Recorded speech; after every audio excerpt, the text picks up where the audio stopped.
Hello friend, কেমন আছো তোমরা সবাই? আশা করছি ভালো আছো, আর আমিও ভালো আছি। তো দেখো, আজকে চলে এসেছি দেউলটির প্রাণিত্যাস, বিখ্যাত সাহিত্যিক শরৎচন্দ্র চট্টোপাধ্যায়ের বাড়ি। তো এই হলো বাড়ির বাইরের দিকটা, বাড়ির বাইরের গেট বলতে পারো।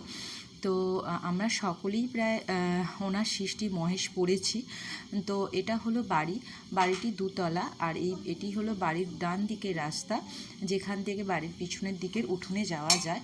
আর এই বাড়ির সামনে পুকুরটি দেখতে পাচ্ছ, এখানে লেখক দুটি মাছ রেখেছিল, যাদের সোনার নথ পরিয়ে রেখেছিল। তো লেখক যখনই তাদের ডাকতো তারা চলে আসতো। আর এটি হলো বাড়ির ডান দিকের ভিতরের পোর্শনটা। তো এটা হলো বাড়ির পিছনের দিক। এই যে উঠানটা দেখতে পাচ্ছ, এখানে লেখকের বাড়ির পূজা হতো। আর পিছনে যেটা দেখতে পাচ্ছ, অনেক পুরনো সেই ধানের গোলা, যেখানে ধান রাখা হতো।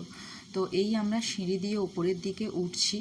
তো দেখো, এই যে জায়গাটা দেখতে পাচ্ছ, ঠিক এই সামনে থেকেই রূপনারায়ণ নদী বয়ে যেত। এখন নদীটা তো অনেক দূর থেকে বয়ে যাচ্ছে। তো এখান থেকেই কবি লেখালেখি করতেন দাঁড়িয়ে। আর এই হলো কবির লেখার ঘর, যেখানে বসে কবি অনেক উপন্যাস রচনা করেছেন। তো এটা হলো আরেকটি ঘর যেখানে লেখক থাকতেন। আর এই যে আয়নাটা দেখতে পাচ্ছ, এটা পুরনো বেলজিয়াম কাচের তৈরি। আর এই যে আলমারিতে অনেক বইয়ের সম্ভার তোমরা দেখতে পাচ্ছ। আর এটি ছিল সেই স্বদেশি আমলের ঘড়ি।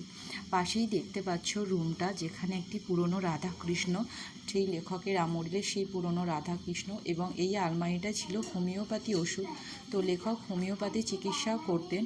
আর এটা দেখতে পাচ্ছ সেই রূপনারায়ণ নদী, যেখান থেকে নেতাজি সুভাষচন্দ্র বসু, চিত্তরঞ্জন দাস এই নদীপথে এসে ওনাদের সাথে মিটিং করতো প্রায় স্বদেশি আমলে।